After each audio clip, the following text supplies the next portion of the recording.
Le temps passe, et beaucoup de choses ont changé. Qui aurait pu s'imaginer que le temps serait si vite écoulé? On fait le bilan calmement. Ah, Jackie et Benji, les amis. Le temps passe. Eh ben oui, le temps passe, mais le sujet de cette vidéo, c'est pas le temps qui passe. C'est le temps qui presse. Oui, le temps presse pour l'AS Saint-Etienne. Salut à tous les amis, bienvenue sur Carton Rouge TV. Vidéo un peu particulière, une vidéo qui sera longue, les amis. Je vous le dis tout de suite. Ah bah oui, vous êtes prévenus, la vidéo sera longue, donc... Vous connaissez la règle dans ces cas-là, vous prenez un café ou un thé pour être bien installé, tout de suite vous mettez le like, comme ça on n'en parle plus, et ça fait toujours très plaisir d'avoir des likes, de passer la barre des 1000 likes par exemple, c'est toujours super sympa, merci beaucoup par avance les amis. Et on va parler de plein de choses dans cette vidéo, j'ai décidé de faire une vidéo un peu plus longue parce que j'ai plein de choses à dire, plein de choses concernant l'AS Saint-Etienne bien sûr, parce que comme je l'ai dit, le temps presse et en moi monte le stress, je peux pas le dire autrement. Et ce que j'ai vu face au Paris FC m'oppresse. Voilà. Et rien ne me rassure avec ce que j'ai lu dans la presse. Voilà. Et oui, bah c'est la poésie. Qu'est-ce que vous voulez que je vous dise? Moi, je suis poète à mes heures perdues. Non, c'est pas vrai, je suis pas du tout poète, mais c'est vrai que le temps presse, les amis. Il y a le feu au lac pour moi. Je vous le dis de façon un peu résumée. Ce que j'ai vu hier face au Paris FC vraiment m'inquiète beaucoup. On va en parler. Ce sera la première partie de la vidéo. Un rapide débrief de ce match face au PFC qu'on a perdu 3-0. Est-ce que c'est important ou pas? Est-ce qu'un match amical ça compte ou pas? On va en parler de tout ça. Donc ça, c'est la première partie de la vidéo. Deuxième partie de la vidéo, le mercato. Le mercato avec beaucoup de départs. Donc du côté des départs, dégraissage, ça avance. Allez, au suivant, ça dégage. Côté arrivée, c'est beaucoup plus laborieux. On a tendance à ramer de ce côté-là. Et là, il y a vraiment beaucoup de questions à se poser. Et enfin les amis, troisième partie. Ah bah oui, 3 parties, c'est énorme, c'est énorme. Je ne sais pas combien de temps ça va durer, mais c'est énorme. La troisième partie, c'est 3 questions. Ah, c'est pas question pour un champion, hein, c'est question pour vous. Oui, question pour vous pour une raison simple, c'est que je vais me poser des questions, je me pose des questions et je n'ai pas les réponses. Et donc ces questions que je me pose, elles concernent évidemment le club, elles concernent Kilmer, et moi j'ai besoin d'avoir vos avis pour savoir si oui ou non vous avez les réponses, au moins partiellement, à mes questions les amis. Voilà, c'est parti avec d'abord le débrief du match face au PFC, donc c'était le 4e match amical de l'AS Saint-Etienne face à une équipe qui, elle, monte en Ligue 1, qui n'avait pas toutes ses recrues, qui n'avait pas non plus son 11 à mon avis de départ, même s'il y a des joueurs qui sont vraiment très forts, comme Kebal par exemple, qui nous a mis un but incroyable. On a perdu 3-0, il y a plusieurs choses qui sont inquiétantes en réalité dans ce match. Bon, d'abord, on a été mauvais dans tous les compartiments du jeu. Mais alors quand je dis tout, c'est tout. C'est-à-dire qu'on a été mauvais défensivement, on prend 3 buts, voilà, à l'ancienne, hein. Offensivement, ça y est, bon, même si on a touché les poteaux, machin un peu, bon, très mauvais aussi. Je n'ai pas trouvé Bonold remarquable, même s'il a touché le poteau à un moment donné. Cardona mauvais, Boakier inexistant. Je dirais un mot sur Dufus qui a fait ses premières minutes en vert quand même. Je dirais 2-3 mots sur lui. Au milieu de terrain, on n'a pas pris du tout le jeu à notre compte. Ça a été mauvais. Et d'ailleurs, Eric Orneland, visiblement, n'était pas content. Il a gueulé dans le vestiaire à la fin du match. Il a gardé ses joueurs 40 minutes pour les engueuler. Je ne sais pas si ça sert à quelque chose, mais tout le monde est d'accord, je pense, pour dire que c'était mauvais. Alors, si toi, tu n'es pas d'accord, toi, je te regarde dans les yeux. Si toi, tu n'es pas d'accord en me disant non, le match était super encourageant, il faut me le dire. Et il faut me dire qu'est-ce que tu as trouvé d'encourageant. Je parle pas de Dufus, je vais en dire un mot juste après. Mais c'est vrai que dans tous les compartiments du jeu, on a des trous dans la raquette énormes. Ça, c'est le premier truc qui est inquiétant. Le deuxième truc qui est inquiétant, c'est que Orneland a dit que grosso modo, il aligne son 11 de départ. C'est que là, 15 jours de la reprise du championnat, plus question de faire trop de rotation, de mettre plein de jeunes, machin, etc. C'est en gros le meilleur 11 que j'ai. Et ben pour l'instant ça va pas, faut dire les choses, ça va pas du tout, donc ça c'est extrêmement inquiétant. Troisième point quand même, c'est la question, c'est au fond ça n'est qu'un match amical, faut pas en tirer des conclusions, etc. Alors ça, je pense que c'est très vrai quand tu fais ton premier ou ton deuxième match amical où tu es juste après la reprise, donc il y a un travail foncier qui est important, donc que tu joues contre l'Étoile Carouge à Andrézieux-Boutéon, honnêtement c'est un match amical mais qui n'a aucune signification, je pense, parce que tu fais 3 minutes, 30 minutes, tu fais beaucoup tourner, tu changes complètement l'équipe, etc. Là, c'était pas du tout le cas. Là, on a fait moins tourner d'abord et on a fait 2 fois 45 minutes, il a mis son meilleur 11 de départ à ses yeux au début du match et puis surtout tu es à 15 jours de la reprise, donc normalement physiquement les mecs, après un mois de montée en puissance, normalement, ils commencent à être très opérationnels. Donc là, les matchs amicaux, ça commence à vouloir dire quelque chose. Et puis, mine de rien, quand tu prends 3-0, c'est pas super bon quand même pour la confiance aussi. Même si ça n'est qu'un match amical, on a vu quand les mecs prennent des buts, ils sont pas contents, c'est des compétiteurs. Donc, toutes ces raisons font que dire ah non mais ça n'a aucune signification, ça veut rien dire, c'est un match amical, arrêtez de tirer des conclusions, etc. Je suis pas d'accord avec ça. En tout cas pour le match face au Paris FC, je suis d'accord face à l'Étoile Carouge, face au match face au PFC, je trouve qu'il y a plus d'enseignements à tirer, même s'il ne faut pas tirer de conclusion définitive, etc. C'est quand même très inquiétant, à 15 jours de la reprise, de voir ce qu'on a vu. C'est-à-dire rien, le néant quand même. À un moment donné, il faut ouvrir les yeux, il faut arrêter de se mentir, quoi. L'équipe est faible, voilà, c'est tout. Moi, je vais vous dire un truc, tactiquement, bon, c'est toujours go, go, go, mais ça, on n'est pas surpris. Je veux dire, qui peut être surpris par ça? C'est toujours le même schéma tactique, ça ne changera jamais, quelle que soit l'équipe. On jouerait contre le Barça, on jouerait contre qui? C'est go, go, go. Il n'y a aucune adaptation tactique à l'adversaire, aucune adaptation tactique aux joueurs qu'il a. Moi, je l'ai déjà dit, je pense qu'on a des joueurs qui techniquement sont trop faibles pour pouvoir avoir cette intensité de jeu. Mais il ne changera pas, Eric Horneland. Donc voilà, donc tactiquement, ça va pas très bien, je trouve, techniquement, mais l'équipe est pas bonne en fait. On n'a pas c'est pas suffisant en fait. C'est très insuffisant. Il y a beaucoup trop de déchets tactiques. À un moment donné, je pète un plomb. Je commentais le live, mais je vois Tardieu, il récupère un ballon dans l'axe, il se retrouve dans l'axe. Il donne le ballon à l'adversaire, c'est dingue. Les passes à l'adversaire, Cardona en a fait plein, Boaki en a fait plein. Ça va pas en fait, techniquement c'est faible. Et quand tu as un style de jeu avec beaucoup d'intensité, où tu dois jouer vite, beaucoup courir, etc. Si en plus, si techniquement t'es pas bon, normalement ça marche pas. Hein. Bon, après il changera pas, on le sait. Voilà. Bon, physiquement, l'équipe, je trouve que, bon, là, c'est peut-être le truc où il y a peut-être le moins de trucs à dire, bon, je sais pas. Bon, en tout cas, face au Paris FC, les amis, on a vu que l'équipe n'était pas prête du tout pour jouer la montée directe en Ligue 1, puisque c'est ça l'objectif. Bon. Le deuxième point, les amis, que je vais aborder dans cette vidéo, c'est le mercato de l'AS Saint-Etienne. Alors moi, je vais vous mettre à l'écran les départs actés. J'espère que j'en ai pas oublié. J'en ai peut-être oublié, en fait. Parce que là, ça dégage. Allez, le dégraissage, on avait dit, il y a trop de joueurs, trop d'anciens joueurs qui sont là, qui n'ont pas le niveau, etc. Ça dégage. Au moins, c'est cohérent. On a Petro qui est parti en Espagne. On a Cornu qui est retourné dans son club d'origine. Il y a Fomba qui vient de signer à Genève. Il y a Mouton qui a signé à Angers, Wadji qui est libre, Sissoko qui a signé en Allemagne, Briançon qui joue à Pau et Bladi qui joue en Espagne. Bladi, je trouve dommage qu'on ne l'ait pas gardé. Bon, bref. Donc là, on a déjà 1, 2, 3, 4, 5, 6, 7, 8 joueurs qui sont partis. Et on rajoute à ces 8 joueurs les points d'interrogation. Les points d'interrogation, vous les avez aussi à l'écran. Bouchouari qui est en partance, donc là, c'est pas annoncé, mais bon, je pense qu'il va partir, peut-être à Trabzonspor pour 3 ou 4 millions d'euros, on verra. Davitashvili, qui était sur la feuille de match, qui n'a pas joué une minute. Davitashvili, il est prêt physiquement, il n'est pas blessé, tout ça, on peut même pas dire qu'il est blessé. Il n'a pas joué, pourquoi ? On n'a pas d'explication. La question a été posée à Eric Horneland après match. Il a été embêté, il n'a pas répondu, il a dit oui, non, ouais, enfin, on ne sait pas trop. Davitashvili, pour moi, est en partance. Et il est ménagé pour pas qu'il se blesse pendant les matchs de préparation. En tout cas, c'est comme ça que j'interprète, je me trompe peut-être. Stassin, point d'interrogation. Masson, il a raté sa visite médicale. Visiblement, il y a un problème, il n'a pas pu partir à Genève, mais Masson pourrait quand même partir, je pense. Alors, sauf que si sa visite médicale est éliminatoire, peut-être qu'il restera parce qu'aucun club ne voudra de lui. Nadé, il a clairement annoncé qu'il voulait partir. Tubisinka, vous savez, le chute mémorable, c'est un truc d'anthologie quand même. Ça restera dans l'histoire du club comme étant le plus gros fail de l'histoire du club. Moi, j'ai pas d'autre image en tête. On descend en Ligue 2, il marque un but, il fait chute au public. C'est quand même incroyable quand on y repense. Lui, il va partir. Et Pierre et quoi ? Point d'interrogation. Il est sous contrat avec l'AS Saint-Etienne, mais on ne sait pas ce qui se passe. Donc, tu rajoutes aux 8 de tout à l'heure 1, 2, 3, 4, 5, 6, 7, 8, 9, 10, 11, 12, 13, 14, 15. 15 joueurs qui potentiellement vont partir. 15 joueurs. Et là, je soulève un premier problème, les amis. Il faut qu'ils partent, ils n'ont pas le niveau, Petro dégage, Sissoko est nul, machin. Ah, j'ai vu des commentaires de la communauté stéphanoise hallucinants quand même. Ok, ils sont tous nuls, tous, allez, ça dégage. Donc très bien. Allez, 15 joueurs pro qui vont peut-être partir. Mais on a qui en face ? On a recruté qui pour l'instant en renfort, hein, je ne parle pas de Bernauer et Cardona, ils étaient déjà dans l'effectif. Mais face à 15 départs, on a combien de recrues ? On a Chico Lamba, ok.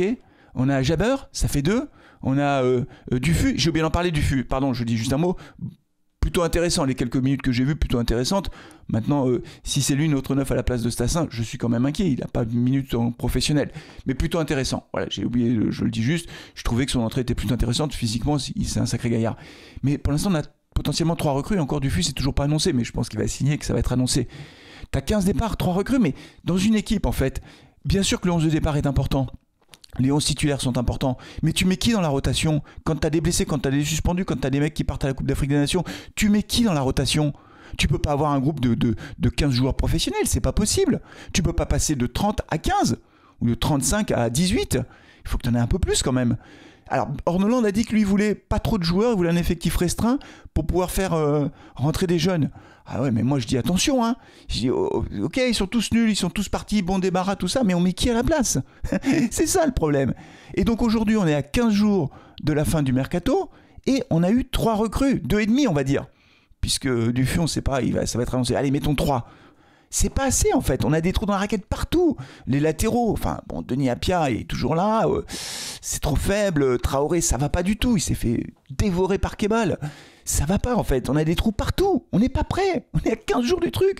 Quand j'ai fait ma première vidéo sur le mercato fin juin, j'ai dit on a du temps, faut pas, ouais, ça va aller doucement, etc. Mais faut pas exagérer quoi, le temps presse, presse. Beaucoup de choses ont changé, il y a beaucoup de départs. Il faut se réveiller maintenant, il faut se réveiller. Et le problème, c'est que donc, tu n'as personne dans la rotation, puisque tu as beaucoup de joueurs professionnels qui vont partir. Ce que je remarque aussi, c'est que... Alors, je me trompe, hein, mais c'est pas grave, hein, je le dis quand même, je me trompe peut-être. Hein, mais c'est que j'ai l'impression que les dirigeants de Kilmer, en fait, le mercato, c'est un peu en fonction des matchs qu'ils voient. Moi, je me souviens très bien quand Eric Orneland arrive premier match face à Reims, on gagne 3-1. Eh ben non, c'est bon, là, on a l'effectif qu'il faut. Les premiers matchs amicaux, c'est ça qui est piégeux avec les matchs amicaux. Quand tu bats 3-1-0, tu dis bah ça va en fait, on a un effectif Ligue 2 qui va ça va aller, c'était pas flamboyant mais on a battu 3. Tu perds 3-2 face au Servette Genève, tu te dis ouais mais Servette Genève, ils jouent la Ligue des Champions, tour préliminaire ou je sais pas quoi, quand même c'est pas mal quoi, 3-2 c'est pas mal. Et là 3-0 face à Paris, c'est un peu le réveil quoi. Tu n'as rien vu dans le jeu. Est-ce que ça va réveiller Kilmer? Peut-être qu'ils vont se dire oulala, on est quand même pas très bien là. Mais les mecs, si vous attendez un match amical face au PFC pour vous rendre compte qu'on est pas mal, qu'on est mal, il y a un gros problème quand même. Il y a un très gros problème. Et la difficulté de ça, c'est que si tu attends le dernier moment de voir que tu es en difficulté, tu te rends compte que fin août, t'es 10e au classement et que ça va pas du tout. Qu'est-ce qui se passe à ce moment-là? Eh ben, tu rentres potentiellement dans un panic buy. Où tu achètes des joueurs, un peu ce que tu trouves à la dernière minute. Le panic buy, franchement, c'était horrible. C'était la spécialité de Roland Meillet et Bernard Cayazo. Tu sais, le mec qui signe à minuit moins 5. Ramirez. Le mec contrat et il y a un joueur qui a signé. Tu sais pas qui c'est, tu n'as jamais entendu parler. Il y a un mec qui signe. Mais il faisait ça pour annoncer une signature en quelque sorte. Le panic buy, quelquefois tu as des bonnes pioches, mais franchement, c'est vachement risqué. Et moi, ce que je crains, c'est qu'on se retrouve dans le panic buy. Alors, parce que ça va pas sur le terrain, et donc si les 4 premiers matchs tu enchaînes les résultats médiocres, bah là tu peux rentrer dans une logique de panic buy en disant on renforce, mais on renforce avec qui? Donc ça c'est jamais bon. Et le deuxième point moi qui m'inquiète par rapport au mercato, et je resterai là par rapport, non j'ai 2 autres trucs à dire. Donc, premier point c'est que si Stassin et David Tachvili, je pense que David Tachvili vraiment il est vraiment là sur le départ, j'en sais rien, je comprends pas qu'il ait pas joué, mais restons sur Stassin. Stassin on dit non il est pas transférable, on compte sur lui, on veut sauf offre énorme, etc. Bon, mais en fait si l'offre arrive le 29 août, si tu as 25 millions qui est posé par Paris FC ou je sais pas qui le 29, donc du coup tu le vends en fait, tu vends Stassin, on est d'accord? Si c'est ça la stratégie de Kilmer, de dire non il est sous contrat, il reste avec nous sauf s'il y a une offre qu'on peut pas refuser. Imaginons que l'offre en question, 20 millions, 25 millions, elle arrive le 29 août. Tu vends Stassin, mais tu fais quoi derrière? Dufus, honnêtement, c'est un pari. Hein. Je ne dis pas que ça ne marchera pas, mais franchement, c'est un pari énorme. Hein. C'est très risqué de mettre à la pointe de ton attaque. Tu dis, l'attaque, elle repose sur... Alors, ça marche avec Stassin, tu me diras. C'est vrai. C'est-à-dire que quand tu fais un mercato où tu prends beaucoup de jeunes, sur 5 jeunes que tu prends, tu as une bonne pioche. Et ce sera peut-être lui, Dufus. Peut-être que l'année prochaine, on dira, ah ouais, t'as vu, il a marqué 15 buts en Ligue 2. Peut-être, j'espère. Mais tu prends un risque énorme, en fait. Et donc en fait tout ça mis bout à bout fait qu'effectivement moi je suis inquiet, voilà c'est tout, je le dis simplement. Alors dites-moi si vous aussi vous êtes inquiet par rapport au mercato de l'AS Saint-Etienne qui pour l'instant n'avance pas dans le bon sens. Voilà, donc on va voir ce qui se passe au cours des prochaines semaines, mais là il faut vraiment accélérer, c'est super important. Dernière partie de la vidéo les amis, c'est les 3 questions que je me pose par rapport à Kilmer.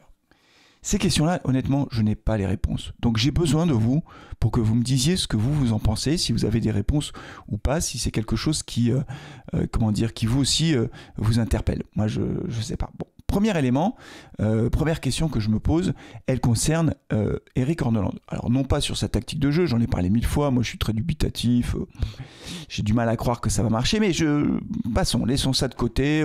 Il y en a qui adorent Eric Orneland, il y en a d'autres qui commencent à être dubitatifs. Je vois quand même que les sceptiques vis-à-vis d'Orneland augmentent. Il y en a de plus en plus qui se posent des questions sur ses choix tactiques, etc. Très bien, laissons ça de côté. Moi, ce qui m'interpelle, c'est le fait que Erik Horneland n'est visiblement pas écouté par la direction du club. Un exemple flagrant et un deuxième exemple. Le premier exemple, c'est Léo Petro. Léo Petro, Erik Horneland a dit qu'il voulait garder Léo Petro. Léo Petro était en fin de contrat à l'AS Saint-Etienne. Erik Horneland dit « Moi, je veux garder Léo Petro ». Alors, toi, tu peux penser qu'il est nul, qu'il sert à rien, etc. Moi, j'ai dit que Petro en Ligue 2, c'était très bien, l'état d'esprit guerrier, ça ne t'extriche pas. Moi, je prolongeais Léo Petro sans aucun problème en Ligue 2. Donc, lui, il dit qu'il veut le garder. Bon. Et Léo Petro part en Espagne. Alors, les explications, c'était quoi? J'ai vu certains qui disaient oui, Léo Petro ne restera pas à Saint-Etienne parce qu'il veut un long contrat, et comme on va remonter en Ligue 2, parce qu'il y en a qui pensent toujours qu'on va marcher sur la Ligue 2, Petro en Ligue 1, c'était pas possible, donc on ne pouvait pas lui offrir un long contrat, c'est pour ça qu'il va partir. Ah oui, résultat des courses, il a signé 1 an en Espagne. Donc dire que Léo Petro voulait absolument un contrat de longue durée, c'est faux. Tu proposais un contrat de 2 ans, je pense à Saint-Etienne, je pense qu'il aurait été intéressé. Léo Petro, tu peux pas dire oui, on veut pas mettre d'argent dans un joueur niveau Ligue 2 parce que ouais, on a tellement d'ambition qu'on va jouer l'Europe machin truc et qu'en Ligue 1 et tout ça, donc c'est un joueur Ligue 2 donc on va pas mettre d'argent dans un transfert. Mais il est chez toi, t'as pas de transfert à payer. Faut juste lui faire une proposition. Je pense que l'amour du maillot, Léo Petro, il l'avait. Moi je pense que si le club lui avait fait une proposition correcte, peut-être que je me trompe, hein, mais je pense qu'il serait resté. La seule possible explication qui va exonérer Kilmer de fait de ne pas avoir prolongé Petro, malgré les demandes de l'entraîneur, c'est que Léo Petro voulait absolument une expérience internationale. Je ne sais pas si c'est le cas. Si Petro s'est dit à mon âge, je veux absolument jouer ailleurs qu'en France, oui, là t'es battu. Et surtout que c'est un club de Ligue 1 espagnol qui vient de monter, la Liga. Et donc, mais ce que je ne comprends pas, c'est que l'entraîneur émet des souhaits et qu'il n'est pas entendu en fait. Parce que j'ai du mal à croire quand même que si Kilmer avait fait une offre financière intéressante à Petro, il ne serait pas resté. Deuxième exemple, Bouchouari qui est en partance. Là aussi, il a dit, Erik Horneland, qu'il voulait garder Benjamin Bouchouari. Et Bouchouari, c'est vraiment le portrait robot du joueur qui rentre dans le projet Kilmer. 23 ans, international marocain, enfin jeune, 23, etc. Gros potentiel technique, etc. En plus, qui jouait avec Erik Horneland. Donc quand Erik Horneland dit je veux le garder, mais c'était vrai pour Petro. Petro, il a tout le temps été titulaire avec Horneland. Bouchouari a beaucoup joué jusqu'à sa blessure avec Horneland. Donc quand Horneland dit je veux les garder, c'est qu'il compte sur ses joueurs en fait. Et là, pareil, Bouchouari va partir. On n'arrive pas à garder Benjamin Bouchouari.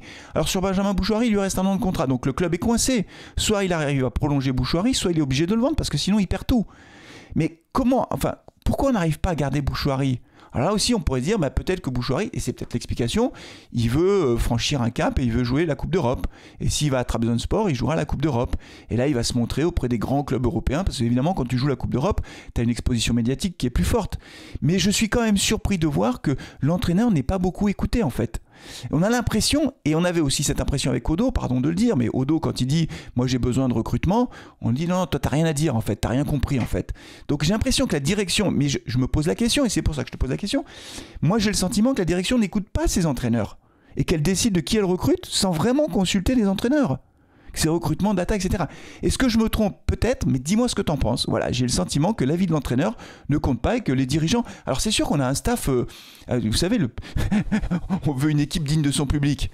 C'est vrai, on le répète, hein, on l'a dit combien de fois avec Kayazour, mais on veut une équipe digne de son public. Mais on a au moins un staff digne de son public parce qu'on a recruté au niveau du staff. Voilà. Bientôt on aura plus de gens dans le staff que sur le terrain on recrute, hein, parce que du côté du staff. Alors ouais, on a plein de gens pour recruter, des préparateurs physiques, préparateurs je sais pas quoi, des mecs qui recrutent. On a des champions du monde, hein, ils viennent de l'Ajax, de Liverpool, de je sais pas où. Formidable, hein. Alors là on a un staff digne de son public, mais à un moment donné il faut aussi des joueurs. Et quand tu n'arrives pas à garder des joueurs comme ça, tu te dis, mais en fait, alors que l'entraîneur veut les garder, tu te dis, mais il y a quand même une question, quoi. Donc dites-moi ce que vous en pensez, est-ce que vous avez l'explication? Deuxième question que je me pose, ah oui, je vous avais dit que c'était long comme vidéo. Deuxième question que je me pose, ça concerne nos jeunes joueurs. Mathis Amougou, l'année dernière, est parti à Chelsea, on l'a vendu 15 millions, maintenant il est transféré à Strasbourg, ok. Paul Aimar, on n'arrive pas à le prolonger. Paul Aimar, de mémoire, il sera libre l'année prochaine, je crois, de mémoire, j'espère que je ne dis pas de bêtises, mais visiblement, il a plutôt envie de partir. Bouchouari, 23 ans, il a plutôt envie de partir. là où je m'interroge, c'est que le projet Kilmer, c'est de construire une équipe qui a un style de jeu, une philosophie de jeu offensive, basée sur des jeunes qui ont plutôt moins de 23 ans et qui a beaucoup d'ambition pour l'avenir. Franchement, tu es un jeune joueur, t'as 17, 16, 17, 18, 20 ans, 23 ans, mais tu te dis, là, Saint-Etienne, avec le projet Kilmer, c'est le club rêvé en fait. C'est le club où il faut que je reste, parce que c'est là où je vais pouvoir m'épanouir, c'est là où j'aurai ma chance, c'est là où l'entraîneur va peut-être me faire rentrer, c'est là où je vais pouvoir progresser avec un staff de qualité, vraiment des professionnels autour. C'est le club rêvé pour un jeune qui a envie de progresser. Ben, on n'arrive pas à les garder. Donc là aussi, il n'y a pas 36 solutions. C'est soit les jeunes ne croient pas au projet, voilà, ils ne croient pas au projet. À Mougou, quand il est parti, il ne croyait pas au projet Kilmer. On va me dire, oui, il était attiré par l'argent. Ok, mais à ce moment-là, ce que je veux dire, c'est que ça veut dire que nous, on n'est pas capable financièrement, sur nos plus jeunes joueurs prometteurs, de faire des propositions financières pour les garder. Bien sûr, l'entourage, les entourages, les agents, ils sont nuisibles, Ravert, Milan AC, etc. Ok, quand on était avec Roland Romeyer et Bernard Cayazo, tous nos meilleurs jeunes partaient, on était pillés, on était incapables de les garder parce qu'on n'avait pas d'argent. Parce que dès qu'un joueur valait 3 millions, on le vendait. Saliba, alors évidemment, on n'a pas vendu 3 millions, on a vendu 30 millions. Fofana, Gourna. Chaque fois qu'un joueur valait 3, 4, 5, 10 millions, il partait parce qu'il n'y avait pas de rond et que c'était catastrophique, ça. Tout le monde le sait.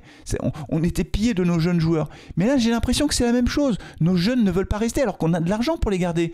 Pourquoi un club adverse est capable de pouvoir mettre de l'argent sur la table pour garder nos meilleurs jeunes et que nous, on ne serait pas capable de le faire? Si on pense qu'ils ont suffisamment de talent, pourquoi on ne les garde pas? C'est ça que je ne comprends pas. Si le club veut garder Paul Aymar, eh ben, il met les moyens.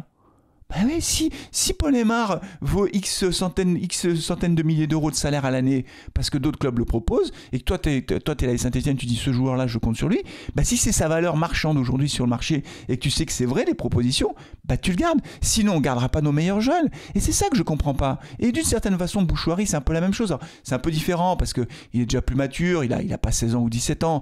Mais c'est vrai que nos jeunes joueurs devraient tous rêver de rester à Saint-Etienne en se disant c'est là que je vais pouvoir m'épanouir. Et on a le sentiment que ce n'est pas le cas. Bon, alors donc moi je m'interroge. Alors il y a quelques jeunes qui signent, attention, je ne suis pas dans la caricature non plus en disant ils partent tous, on ne garde personne.